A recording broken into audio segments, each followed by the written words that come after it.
Buenos días, hermanos. Abran sus Biblias, por favor, en Apocalipsis capítulo 2, versículo 8. Introducimos de esa manera en esta mañana el segundo mensaje a las iglesias de Asia Menor. En esta oportunidad nos corresponde el mensaje a la iglesia de Esmirna. Nosotros dijimos en mensajes anteriores que las 7 iglesias que el apóstol Juan les escribe son iglesias reales, es decir, son iglesias históricas. No son simplemente un ejemplo, sino que eran iglesias que existían en esa región, en esa provincia de Asia Menor, y que esas 7 iglesias obedecen también a una ruta como de correo o a una ruta comercial en el orden que aparecen en la Biblia. Que el orden que tenemos no es un orden casual, sino que es un orden lógico, que obedece a una ruta postal o a una ruta comercial que se seguía, formando más o menos un óvalo en esa provincia o en esa región, y por lo tanto la iglesia que era el punto de partida para estos mensajes era Éfeso.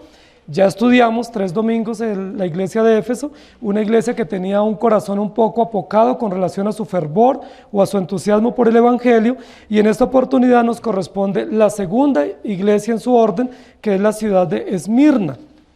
Vamos entonces al versículo 8 del capítulo número 2. Dice: y escribe al ángel de la iglesia en Esmirna, el primero y el postrero, el que estuvo muerto y vivió, dice esto. Escribe el ángel de la iglesia en Esmirna. Y yo quiero que nosotros en esta mañana, como solo nos corresponde el versículo número 8, en primer lugar vamos a introducir el mensaje a la iglesia de Éfeso. Vamos a hacer una descripción un poco geográfica y cultural del lugar o de la localidad que se está hablando aquí, es decir, de Esmirna. Y en tercer lugar vamos a describir un poco la presentación que se hace de Jesucristo en esta oportunidad, es decir, cómo Jesucristo se presenta para la iglesia. Entonces, vamos a comenzar diciendo que la iglesia de Esmirna había sido, o la ciudad de Esmirna mejor, había sido fundada con muchísima anterioridad.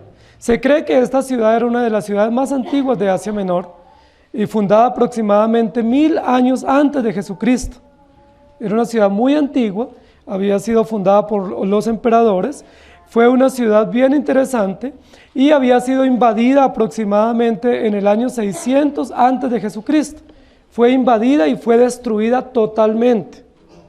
Y esa ciudad que fue invadida y fue destruida totalmente, después de 400 años de haber sido destruida, volvió a ser reconstruida. Es decir, que Esmirna, siendo una ciudad antigua, había sido reconstruida posiblemente 200 años antes de Jesucristo. Es decir, en la época del Señor Jesucristo y en la época del apóstol Juan, esa ciudad había sido reconstruida, y el emperador que la reconstruyó, que se llamó Lisímaco, la reconstruyó con un interés muy importante para que Esmirna fuera considerada la ciudad más hermosa de Asia Menor. Entonces, en la época en la cual la iglesia está y para la cual el apóstol Juan escribe, Esmirna era considerada la ciudad más hermosa de Asia Menor.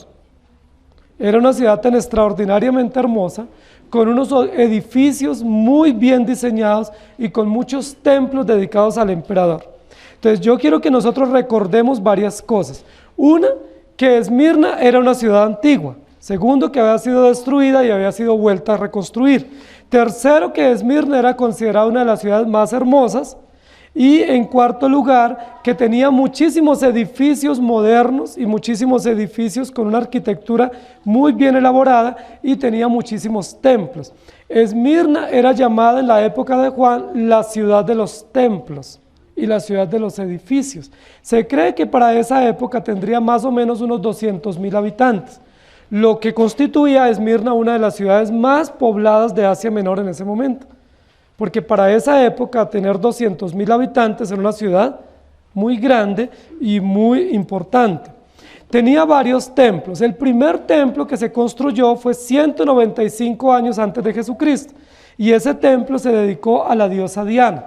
Hace un momento estábamos hablando de las diosas paganas que venían de Babilonia o de Roma, y el imperio romano, que rendía culto a estas deidades paganas, pues había influenciado notablemente esta región de Asia Menor, especialmente Esmirna, para que construyeran un templo dedicado a la diosa Diana. Recordemos que en Éfeso también había un templo dedicado a la diosa Diana. Pero fue en Esmirna donde se construyó el primer templo al emperador. Éfeso y Esmirna competían por ver cuál de las ciudades lograba tener la licencia para construir el templo al emperador. ¿Y saben cuál ganó? Esmirna.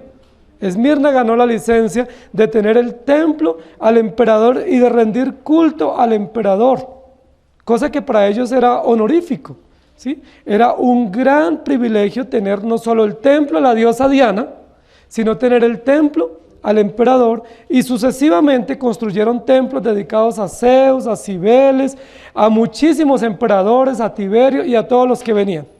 Por eso era llamada la ciudad de los templos, porque tenía un templo para cada deidad donde los esmirnianos podían rendir culto y podían adorar a esos cultos paganos.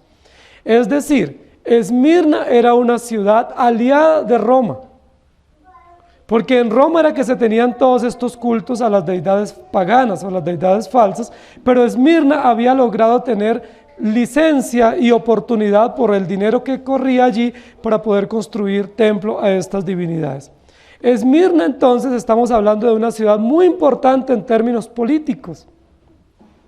Estamos hablando de una ciudad muy importante en términos culturales también, y de una ciudad muy importante en términos económicos. Esmirna era una ciudad rica, tan rica que podía tener grandes edificios, muchísimos templos modernos, y también estamos hablando de que tenía una arquitectura muy privilegiada. Esmirna era llamada la ciudad adorable, era llamada la ciudad corona de Asia Menor, era llamada la ciudad ornamento de Asia, y se le llamaba juntamente con Éfeso una de las metrópolis modernas en ese momento de Asia Menor. ¿Estamos hablando de una ciudad importante? Por supuesto que sí, pero estamos hablando también de una iglesia importante en esa ciudad, y eso es lo que nosotros queremos hablar en esta mañana. Esmirna era un puerto importante también para la navegación, una ciudad con muchísimo fanatismo religioso y muchísimo fanatismo pagano, y era una ciudad que había afrontado muchísimos sufrimientos. No sabemos con exactitud en qué momento se fundó la iglesia de Esmirna, la iglesia a la cual Juan le escribe. No sabemos con exactitud. Es probable que los primeros misioneros que llegaron a Esmirna fue producto de la predicación de Pentecostés. Es probable, porque recuerden que en Pentecostés, cuando Pedro y Juan predican en el pórtico de Salomón o en la plaza pública, había visitantes de muchísimas regiones de Asia Menor.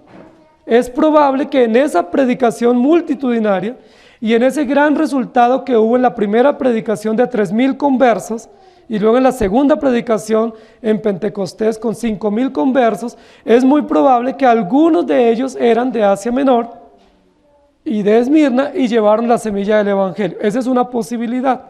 La otra posibilidad que tenemos para el establecimiento más formal de la iglesia de Éfeso fue cuando Pablo fue misionero en Éfeso y fue pastor en Éfeso por unos 3 años. Como Esmirna quedaba ubicada a 65 kilómetros de Éfeso, es muy probable que Pablo y su equipo misionero no solamente lograron establecer una iglesia en Éfeso, sino que también sus misioneros se extendieron y establecieron una iglesia en Esmirna.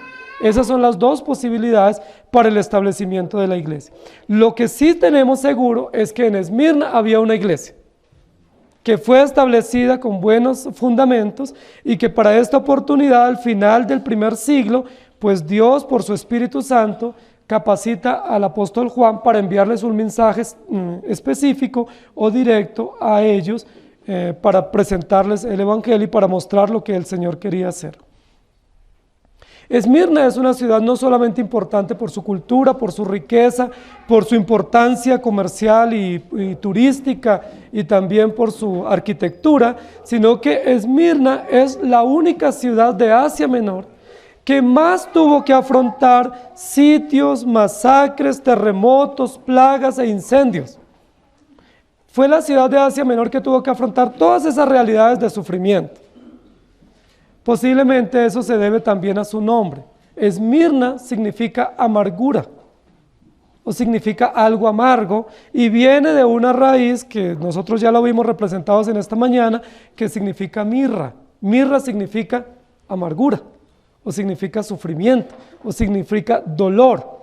Y Esmirna obedece a ese nombre.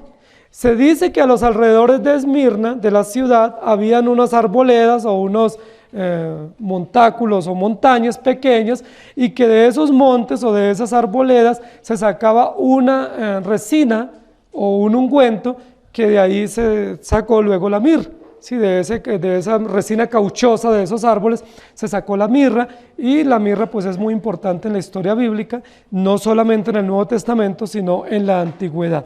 Fue una ciudad importante por muchísimas razones, y obviamente por esa resina que sacaban, posiblemente ahí obedece su nombre de Esmirna, o amargura, o mirra, o resina cauchosa, que es simbolizada o asociada con el sufrimiento y con la amargura. Yo no les he dicho el título de la prédica en esta mañana, y posiblemente están esperando para tomarla. El título es Mirra, suave perfume, porque vamos a hablar de la mirra y lo que implicaba la mirra para los esmirnianos en su ciudad, pero el significado que tiene para nosotros también como creyentes a través del Evangelio. Mirra, suave perfume. Éxodo capítulo 30, versículos 23 dice: tomarás especias finas de mirra excelente, 500 kilos, y de canela aromática la mitad, esto es 250 de cálamo aromático y 250. Y luego en el Salmos 45:8 dice: mirra, aloe y casia exhalan todos tus vestidos, desde palacios de marfil te recrean. Eso para decir que en el Antiguo Testamento la mirra era usada, era uno de los compuestos aromáticos que usaban especialmente para embalsamar a las personas cuando morían. Recuerden que el embalsamiento que los judíos aprendieron, probablemente lo aprendieron cuando estuvieron en Egipto, y luego aprendieron esa práctica, pero una de las especies que mezclaban o de esencias aromáticas era la mirra. ¿Por qué? Porque la mirra estaba asociada con el sufrimiento, con el dolor, pero estaba asociada también con la muerte. Es probable que por eso Esmirna tenga ese nombre. Y luego en Mateo capítulo 2, versículo 11, dice: y al entrar en la casa, vieron al niño con su madre María, y postrándose lo adoraron, y abriendo sus tesoros le ofrecieron presentes: oro, incienso y mirra. Que cuando nosotros desconocemos esta realidad, decimos o no entendemos por qué se le da mirra a Jesús en su nacimiento, ¿sí? Que es casi como que le dieran a uno un sufragio cuando su hijo acaba de nacer, o hoy en el shower, ¿sí? Que tenemos un shower y que nos den en ese shower como regalo o como presente un sufragio. Eso sería un mal presagio para nosotros. Sería como una indicación de muerte o de tortura, de sufrimiento o de martirio. Jesucristo en el mismo momento del nacimiento recibió regalos, y uno de esos regalos fue un frasco, una vasija con ese ungüento que significaba sufrimiento, dolor o muerte o tortura o martirio. Ahora, ¿por qué hicieron eso con Jesús? Y es interesante, ¿cierto?, lo que acontece con Jesús, y es básicamente lo que nosotros queremos estudiar hoy en el versículo primero de este mensaje.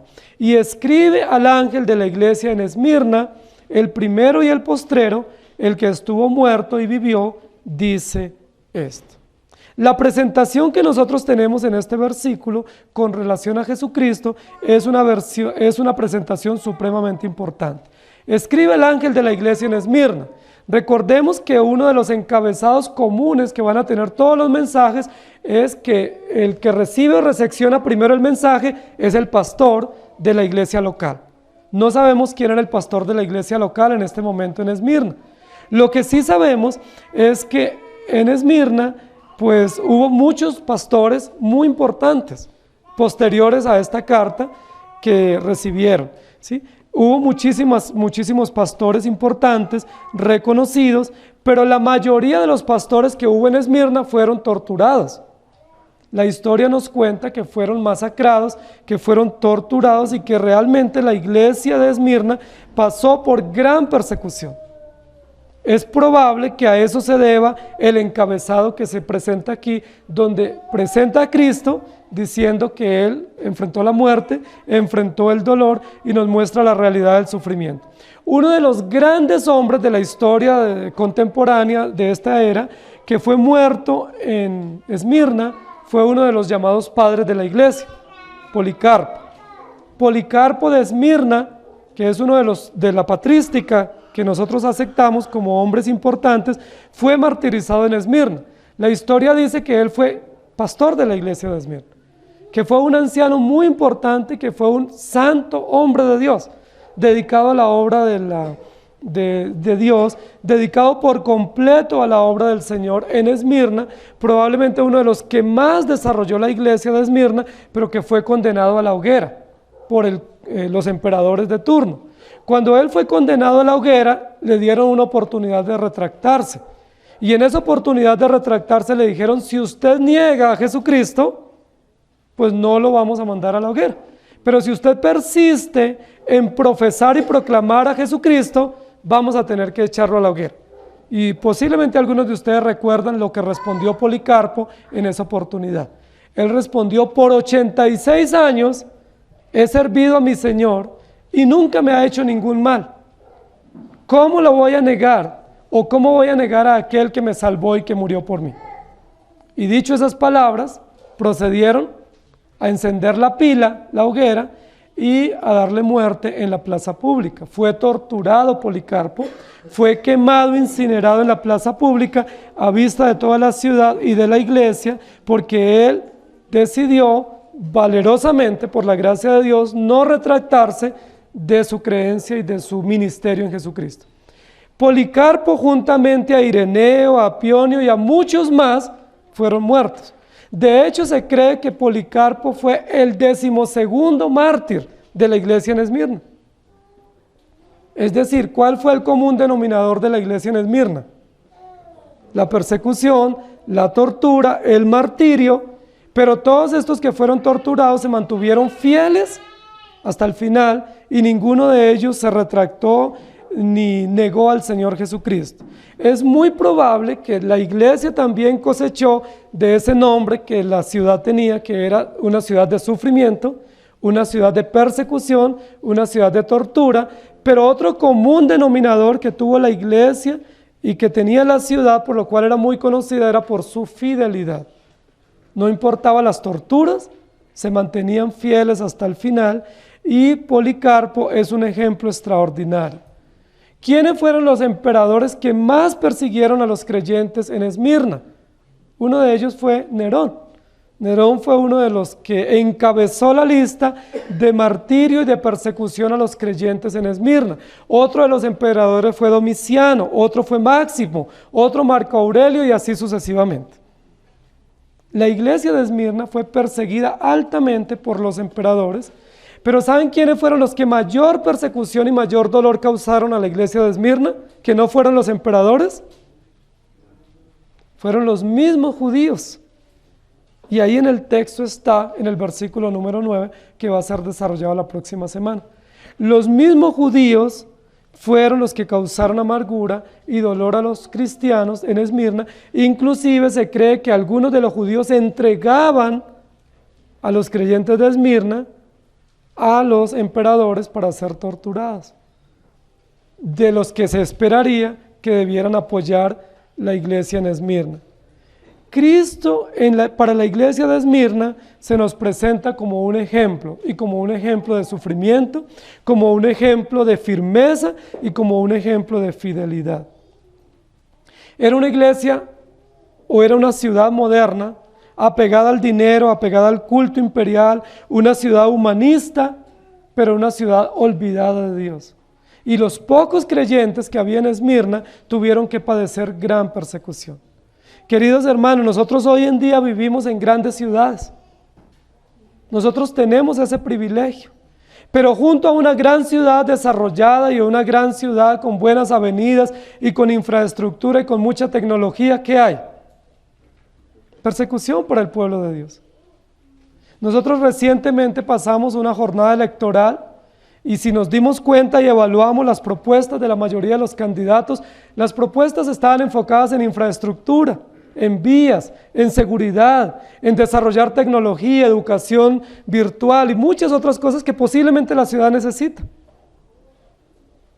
Pero ninguna de las propuestas estaba enfocada en proteger la vida, en proteger la familia, en la adoración a Dios, el culto a Dios, en preservar la moral, sino más bien en ir en contra de la moral. Esmirna tenía ese fenómeno.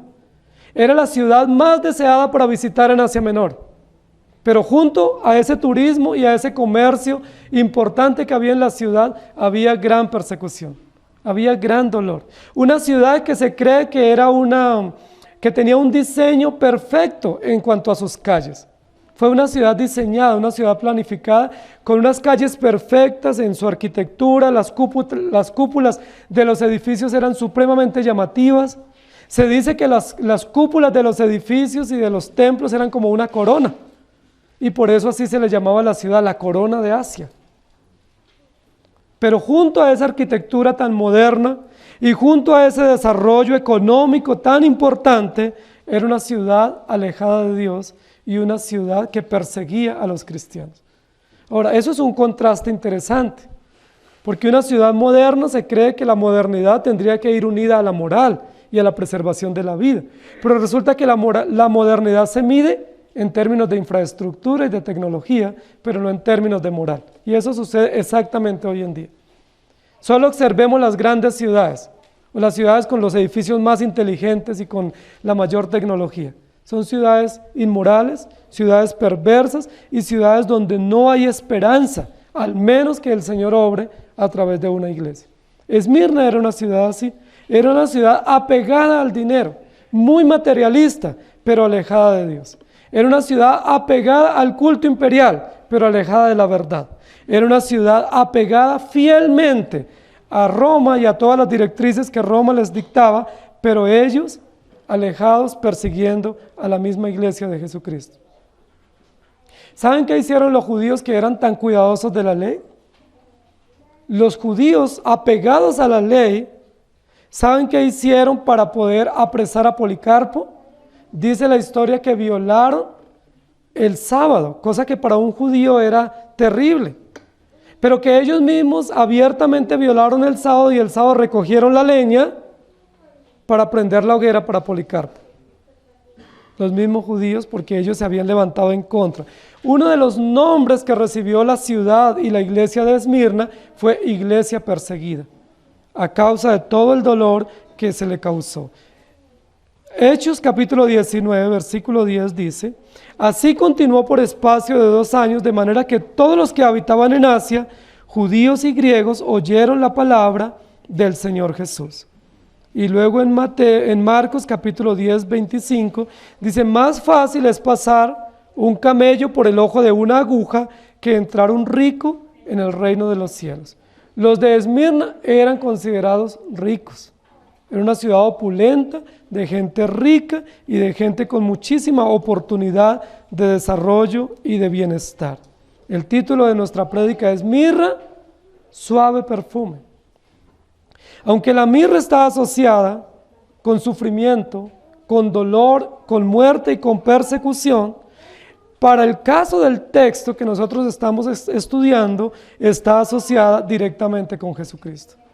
No pudiéramos asociar la mirra con la persecución de los judíos contra los creyentes en Esmirna, sino que debemos asociar la mirra directamente con Jesucristo, con un ejemplo o un símbolo o una metáfora que nos habla de Jesucristo. Y vamos a ver cómo se presenta Jesucristo para la iglesia de Esmirna. Versículo número 8. El primero y el postrero. Nosotros esperaríamos, posiblemente, si vamos a dirigirnos a una persona que está en muchísimo dolor o en muchísima aflicción, lo primero que le diríamos a esa persona es: lo siento, o lo acompaño en su dolor, o entiendo su sufrimiento, o aquí estoy para servirle, ¿en qué le puedo colaborar? Si nosotros vamos a un funeral o vamos a acompañar a una persona en dolor, es muy probable que lo primero que le digamos es eso. Vamos preparando el discurso y la apertura de ese discurso es: siento mucho lo que le está pasando. Lamento mucho su dolor. Me enteré de su sufrimiento y vine para darle una voz de aliento. Me enteré de su dolor y de su angustia y aquí estoy para animarlo con mi presencia o animarlo con este regalo o con esta ofrenda o auxilio que le traje. Probablemente así llegamos nosotros a consolar a alguien en dolor. Pero ¿qué hace el Señor Jesucristo cuando estamos en dolor? ¿Cómo nos consuela? ¿Cómo nos da esperanza? No nos da esperanza poniéndonos una mano en el hombro y diciéndonos lo siento, o aquí estoy para consolarlo. O no nos da esperanza diciéndonos entiendo su dolor, por supuesto que lo entiende, sino que nos da esperanza hablándonos de quién es Él y diciéndonos qué ha hecho Él. Y eso es supremamente maravilloso. Y tiene que ver con la forma como Cristo se presenta. ¿Cómo el Señor le da esperanza a la iglesia de Esmirna? Primero, mandándoles una carta. ¿Y cómo es la salutación de la carta? ¿Cuál es el prólogo de esta corta carta? El prólogo de esta corta carta es: yo soy el primero y el último. Ahora, cualquiera de nosotros diríamos: ¿y eso para qué me sirve? Si estoy en tremenda persecución, estoy en el horno de la angustia y de la aflicción, ¿para qué me sirve saber que Dios es el primero y el último? ¿Cómo mitiga eso mi dolor, mi angustia y mi aflicción? Probablemente algunos de nosotros no entendamos para qué nos sirve en un momento de aflicción saber que el Señor es el primero y el último. Pero vamos a intentar entender qué importancia tiene para nosotros esa expresión o ese título o ese eslogan que se ha repetido ya en 2 oportunidades en el libro de Apocalipsis. Yo soy el primero y el último. En el libro de Apocalipsis, ese eslogan ya se dijo en el capítulo 1, versículo 17. ¿Y saben cuándo se dio ese eslogan? Cuando Juan tuvo muchísimo miedo después de haber visto semejante visión. Una visión que lo dejó aturdido.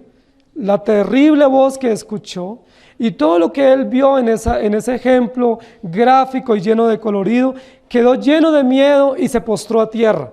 Y cayó tembloroso pensando que iba a morir. Y cuando estaba lleno de miedo, el Señor le dice: no tengas miedo, yo soy el primero y el último. Ya se había dicho ese eslogan. Y lo recibió el apóstol Juan como una voz fuerte y poderosa para que él tuviera valor y venciera el temor y se enfrentara con audacia a lo que venía. Escribe lo que has visto, no tengas miedo, no te asustes, o para de tener miedo, yo soy el primero y el último.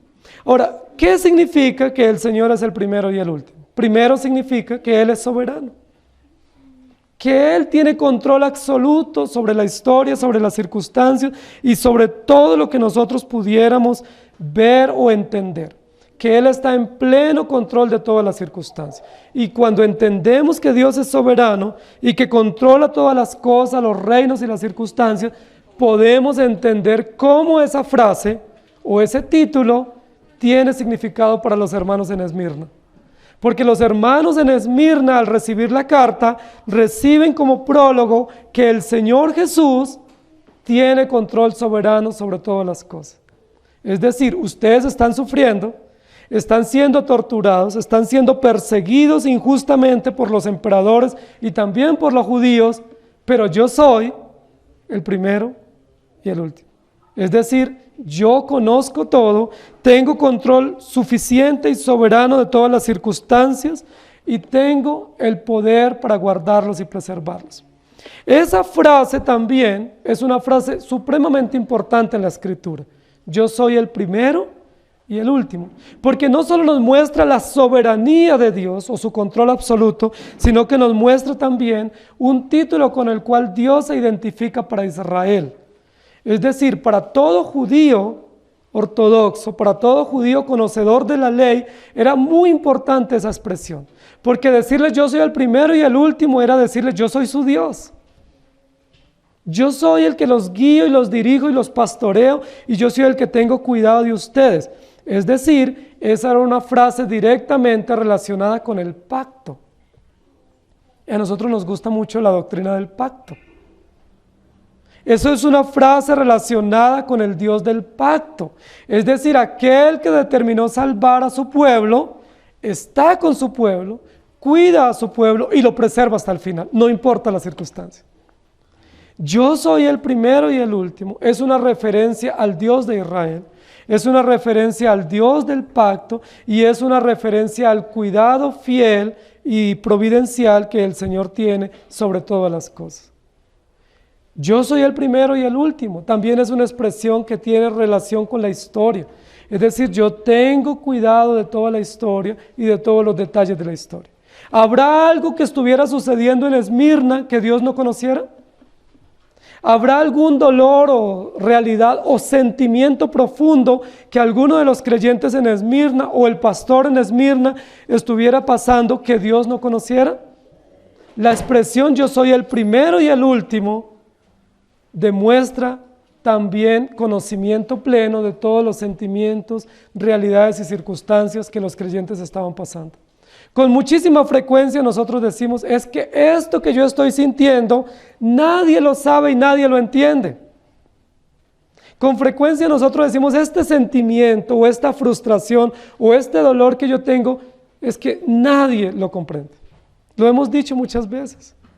Pero escuchar de nuestro Señor esta expresión, yo soy el primero y el último, es garantía de pleno conocimiento de Él sobre nuestras circunstancias.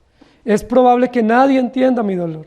Es probable que haya sentimientos profundos, guardados o frustraciones que nadie las entienda, ni yo mismo las entienda.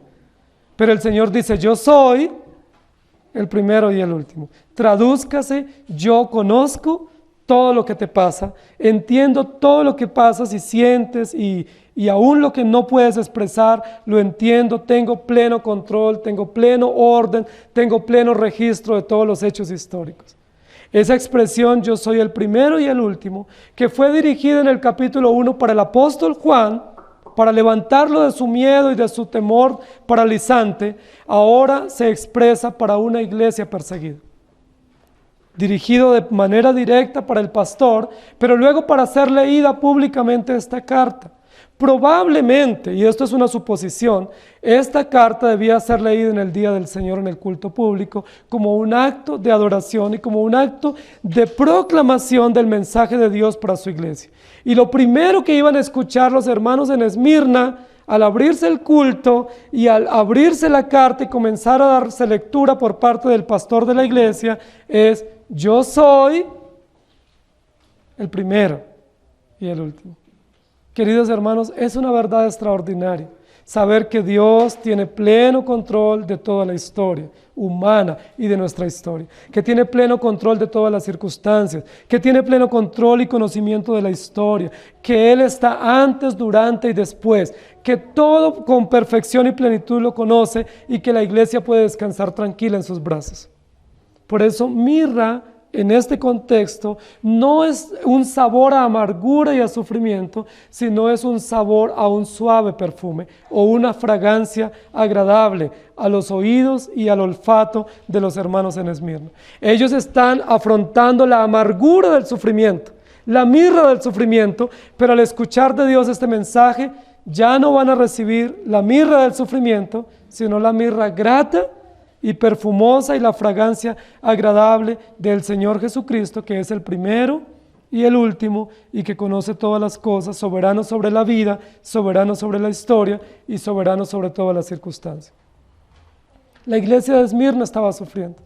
Era una iglesia con muchísimo sufrimiento, con muchísimo dolor incomprensible.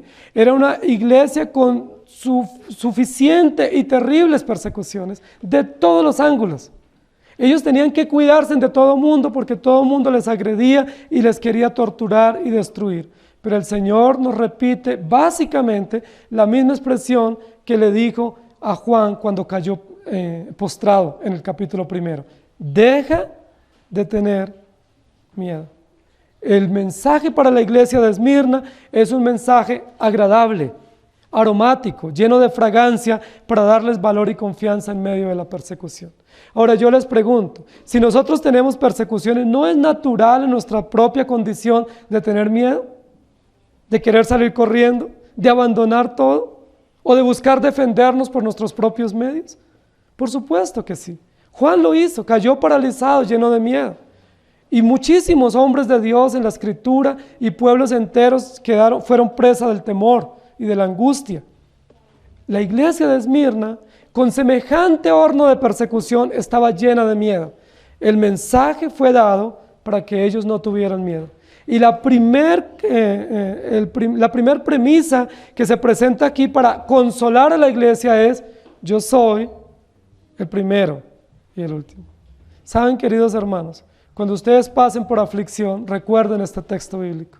O cuando vayamos a consolar a un hermano o una familia en aflicción, recordemos esta manera de introducir nuestro momento de consuelo. El Señor que te conoce y que es tu dueño y tu amo, es el primero y el último y está aquí para consolarte, o para ayudarte, o para levantarte. Isaías capítulo 48, versículo 12, dice: oye Jacob y tú Israel a quien llamé, yo mismo, yo el primero, yo también el postrero. Está hablando el profeta Isaías. Es decir, esta cláusula o esta fórmula o esta premisa, yo soy el primero y el último, no es neotestamentario, no es una cláusula nueva o eslogan nuevo que implementó el Señor Jesucristo para referirse a las iglesias de Asia, sino es una fórmula antigua. Es decir, siempre a lo largo de la historia Dios ha consolado a su pueblo diciéndole: yo soy el primero y el último. Isaías 41, versículo 4. ¿Quién hizo y realizó esto? ¿Quién llama a las generaciones desde el principio? Yo, Jehová, el primero, y yo mismo con los postreros. Y luego en Isaías 44, versículo 6. Así dice Jehová, Rey de Israel y su Redentor, Jehová de los ejércitos: yo soy el primero y yo soy el último, y fuera de mí no hay Dios. Y luego esta misma expresión, que es una expresión que se repite una y otra vez para describir el carácter de nuestro Señor, se repite en Apocalipsis 22:13. Yo soy el alfa y la omega, el principio y el fin, el postrero y el último. Y en el versículo 1, 17 y 18 que había mencionado: cuando le vi caí como muerto a sus pies, y él puso su diestra sobre mí diciéndome: no temas, yo soy el primero y el último, y el que vivo y estuve muerto, mas he aquí que vivo por los siglos de los siglos, amén, y tengo las llaves de la muerte y el Hades. Escribe al ángel de la iglesia en Esmirna, el primero y el postrero, el que estuvo muerto y vivió, dice esto: mirra, suave perfume, dándonos una indicación de la realidad de Cristo, dándonos una indicación del valor y la confianza que Cristo nos ofrece por el Evangelio, pero también de la esperanza de Jesucristo. El segundo episodio que se va a mencionar en el texto con relación a la presentación de Cristo, dice: el que estuvo muerto y vivió. Queridos hermanos, el apóstol Juan, inspirado por el Espíritu Santo, va a recordar para la iglesia uno de los hechos más extraordinarios relacionados con la redención y relacionados con la humillación. El que estuvo muerto y resucitó. Y este es uno de los episodios maravillosos y centrales de la fe cristiana. Sin muerte y sin resurrección no hay esperanza eterna. Sin muerte y sin resurrección no hay vida eterna y no hay salvación. Sin muerte y sin resurrección somos los más dignos de lástima. Todos los dioses paganos que adoran los paganos y los incrédulos tienen divinidades que han muerto, pero no han resucitado. Todos los dioses paganos rinden culto a dioses que han muerto, pero no se han podido levantar. Pero lo que va a continuación a decir aquí el Señor para la iglesia de Esmirna es extraordinariamente maravilloso, asociado con la humillación, pero asociado juntamente con la exaltación. El que estuvo muerto y vivió. Lo primero que tenemos que recordar al encontrar esta frase o este recuerdo histórico en esta carta para la iglesia es la muerte de Jesucristo. La muerte y la sepultura de Jesucristo son los eventos finales o más altos o más elevados en la humillación de nuestro Señor. Jesucristo fue altamente humillado y la máxima humillación que Jesucristo, el Hijo de Dios, padeció en esta tierra tuvo que ver con su muerte y con su sepultura. Pero unido a la muerte y a la sepultura están los eventos de la exaltación. Y el primer evento de la exaltación se llama la resurrección. Y es muy interesante cómo el texto une de manera maravillosa, de manera prodigiosa, los dos eventos, la humillación y la exaltación, para ponerlos como un solo episodio, o como una sola realidad, o como una sola verdad de fe. Muerte y resurrección. El que estuvo muerto y vive, o vivió, dice esto. Lo primero que hace el apóstol Juan es traer a memoria de la iglesia la muerte y la resurrección del Señor Jesucristo. Ahora yo les pregunto, ¿no es eso maravilloso para nosotros cuando entendemos el Evangelio, saber que Jesucristo, nuestro Señor, murió y resucitó? Ahora, para los creyentes en Esmirna y para los ciudadanos en Esmirna, esta no solamente era una alusión redentiva y cristiana, motivo de fe y de esperanza para ellos, sino que también era una referencia cultural para la ciudad. Algo que decían y de lo cual se jactaban los esmirnianos era de lo siguiente: era que su ciudad era muy antigua, pero había sido destruida y que luego había sido reconstruida. Recuerdan que por 400 años Esmirna estuvo totalmente destruida y luego de la nada volvió a ser reconstruida como la ciudad más hermosa o como la ciudad milagro de Asia Menor. Los de Esmirna se sentían muy orgullosos y ellos decían: es que nosotros fue una iglesia que estuvo, una ciudad que estuvo muerta y que resucitó. Ellos cultural e históricamente habían estado muertos por 400 años, pero luego resucitaron y resucitaron con muchísima opulencia y con muchísima belleza. Ellos se sentían orgullosos de eso. Cuando el Señor Jesús manda este mensaje para la iglesia de Esmirna, el que estuvo muerto y resucitó, era también una remembranza a la cultura de la ciudad.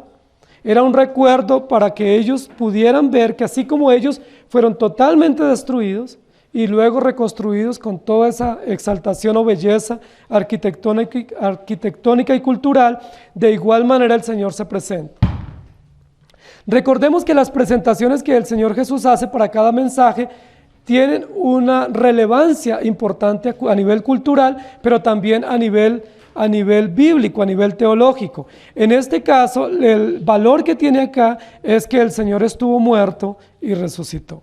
Yo quiero que nosotros recordemos que el Señor Jesucristo no solamente murió y resucitó, sino que una de las cosas que vamos a encontrar en el libro de Apocalipsis es una profunda confrontación entre Jesucristo y el anticristo. Los que han leído el libro de Apocalipsis saben que hay una confrontación, no en el sentido de igualdad de poderes, sino que el Señor Jesucristo siempre se muestra victorioso sobre los poderes opositores, ideológicos y también personificados en el anticristo. En el libro de Apocalipsis vamos a ver una lucha en la cual Cristo es vencedor contra el anticristo. ¿Qué pasó con el anticristo? O con el falso profeta, o con el dragón, que se habla luego en Apocalipsis. ¿Recuerdan qué fue lo que recibió el contendor o el dragón que contiende con el hijo de la mujer? ¿Qué dice Génesis 3:15? ¿Qué recibió él en la cruz? Una herida, pero no murió. El anticristo o el dragón o la serpiente antigua o el enemigo de la iglesia, el enemigo de Dios, fue herido, pero no fue muerto. ¿Qué pasó con Jesucristo, el Hijo de Dios? Él no fue herido, sino que fue muerto. Y es una gran diferencia entre estos dos representantes de los dos reinos en la Escritura. Mientras Jesucristo, el Hijo de Dios, es muerto y vence la muerte y resucita para nunca más morir, la serpiente antigua solamente es herida, pero nunca es muerta, nunca es destruida. En ese sentido, ¿quién es el único que tiene poder para vencer la muerte? ¿Quién es el único que tiene las llaves de la muerte y del Hades?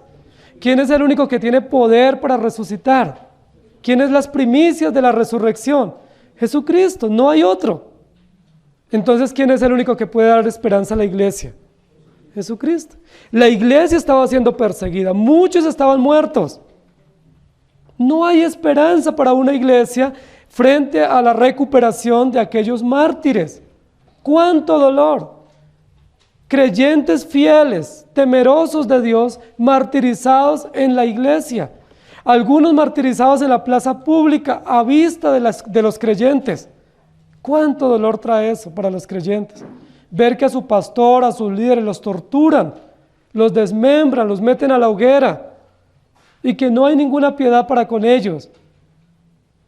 Muchísimos interrogantes, muchísima angustia hay en los creyentes, pero el Señor va a darles consuelo y les dice: yo soy el que estuve muerto y vivió. Es decir, ¿cuál es el consuelo frente a la muerte? No es que vamos a recuperar a nuestros seres queridos, no es que va a llegar alguien para llenar el vacío de ese ser querido, sino que hay resurrección de los que mueren en el Señor. Y que aquellos que mueren en el Señor son profundamente consolados sabiendo que resucitarán en gloria para nunca más morir. Queridos hermanos, lo que se pone aquí de relieve es que Jesucristo es las primicias de los que murieron y resucitaron, vencieron la muerte. Pero en segundo lugar, este ejemplo poderoso de Jesucristo, que se identifica con la iglesia en su dolor y en su angustia, es muy esperanzador para nosotros, porque nosotros también tendremos que morir. Todos nosotros caminamos rápidamente hacia la muerte. Rápidamente, o un poco después, todos moriremos. Cada día que pasa, cada segundo que pasa, nosotros nos acercamos hacia la muerte.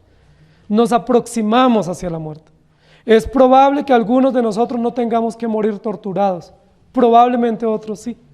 Probablemente algunos tendrán que morir perseguidos, o exiliados, o torturados, o muertos de manera injusta y cruel. No sabemos la manera como vamos a morir. La desconocemos. Pero lo único que tenemos seguro es que todos tendremos que morir. Todos tenemos que enfrentar la muerte. ¿Cuál es la esperanza para usted y para mí frente a la muerte? Lo dicen nuestros catecismos históricos. ¿Cuál es nuestra esperanza y nuestro consuelo tanto en la vida como en la muerte? Y responde la palabra de Dios. Nuestra única esperanza tanto en la vida como en la muerte es nuestro amado Señor Jesucristo, que no solo nos amó y nos perdonó, sino que murió y resucitó y nos dio ejemplo para que nosotros sigamos sus pisadas y que se identifica con nosotros para darnos consuelo y fortaleza. ¿Cómo no recibir consuelo una iglesia en persecución a través del ejemplo de Jesucristo?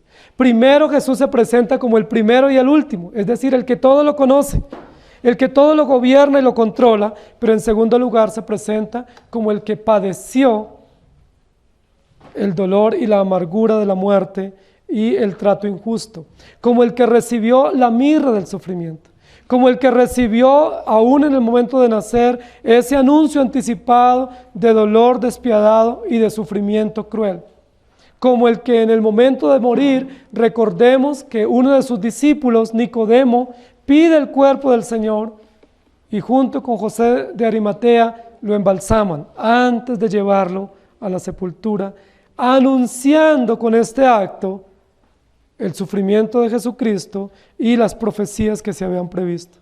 Pero Jesucristo fue puesto en la tumba, todo el sufrimiento lo pasó, lo padeció, pero al tercer día, ¿qué dice la Biblia? Resucitó victorioso, venció la muerte, fue levantado sin ningún tipo de ayuda de la tumba, se levantó con poder victorioso y venció la muerte, y Él tiene las llaves de la muerte y del Hades. Lo dice la Escritura en el texto que leímos de Apocalipsis 1:18 y en otros lugares también. Jesucristo no solamente enfrentó el sufrimiento, sino que muy rápidamente ese sufrimiento se vio derrotado por la victoria de la tumba y por la resurrección.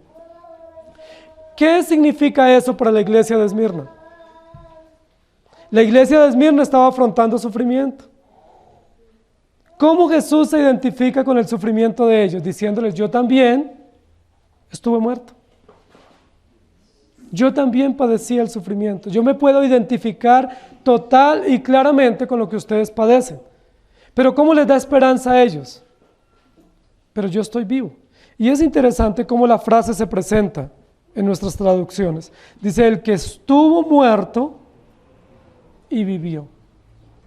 El que estuvo muerto y vivió. Y las dos realidades están en pasado, están en acciones terminadas, verbos terminados, perfectos, porque Jesucristo no está viviendo, Él vive por los siglos de los siglos. Él venció la muerte y vive y es victorioso y permanece fiel a su promesa. ¿Cuál es su promesa? Auxiliar a aquellos que pasan por persecución. Su promesa es levantar a aquellos que mueren en el Señor, consolar y fortalecer a un pueblo sufriente y darnos esperanza. ¿Ustedes creen, queridos hermanos, que la mirra del sufrimiento que estaban enfrentando los creyentes en Esmirna, por este mensaje y por el poder del Evangelio, no se constituye en un suave perfume de esperanza y consuelo? Segunda de Corintios capítulo 4 versículo 17 dice, pues esta leve tribulación momentánea produce en nosotros un cada vez excelente y eterno peso de gloria.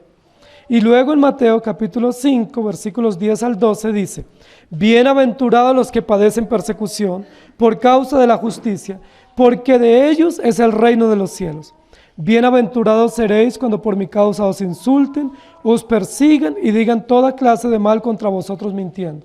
Gozaos y alegraos, porque vuestra recompensa es grande en los cielos, pues así persiguieron a los profetas que vivieron antes de vosotros. Alegraos y consolaos, porque el Señor está con nosotros.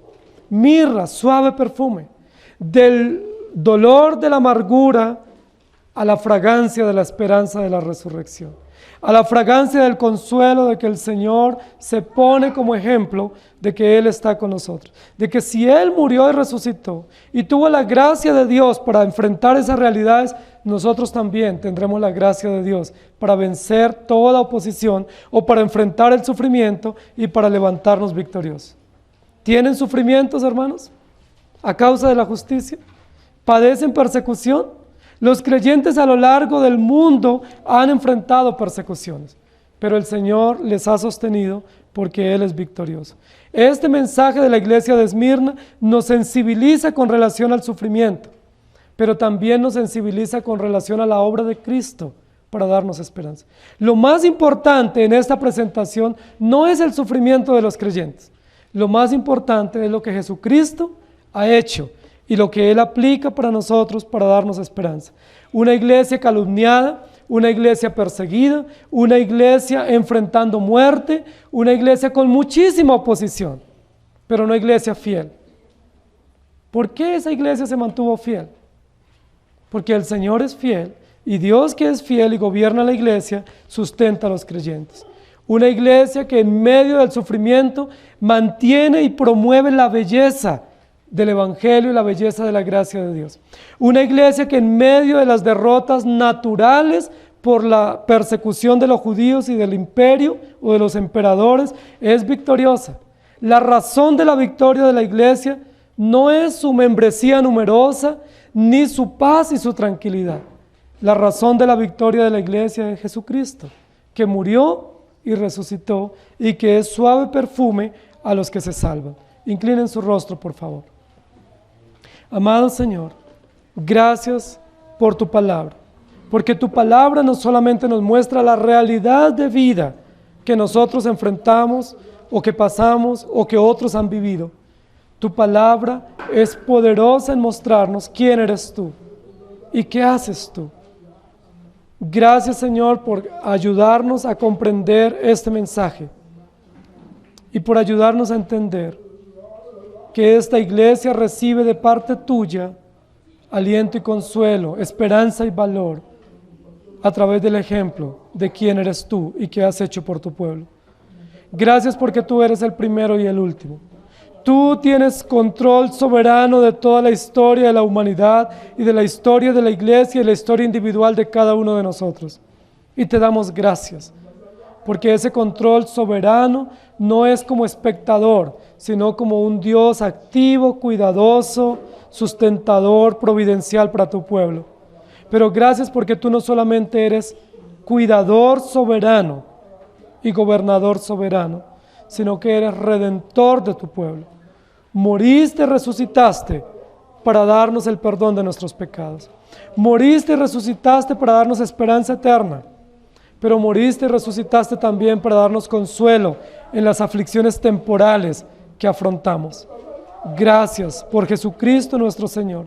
Gracias porque para nosotros la mirra no tiene sentido de sufrimiento y de amargura como tuvo para Jesucristo, tu Hijo amado, sino para nosotros esa mirra de la tortura y del sufrimiento y de la injusticia que fue para Jesucristo, se transforma para nosotros por gracia en suave perfume, en fragancia de esperanza, en fragancia de consuelo y en un anticipo de lo que tú harás plenamente por tu pueblo en la eternidad. Gracias te damos, porque en medio del horno de la persecución tenemos la grata fragancia de la presencia de Jesucristo con nosotros. En el nombre de nuestro Señor Jesús te agradecemos y rogamos por la iglesia perseguida en muchos lugares del mundo, en otros países en el oriente que están siendo perseguidos.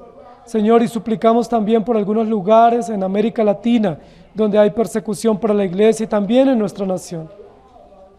Posiblemente aquí en nuestra ciudad no estamos siendo perseguidos de esa manera, pero las ideologías imperantes, las leyes de turno, los gobiernos de turno ejercen una persecución solapada contra la iglesia, una persecución inmoral contra la iglesia, donde quieren socavar los principios morales, y te suplicamos que nos ayudes a mantenernos firmes, fieles hasta la muerte, mirándote a ti.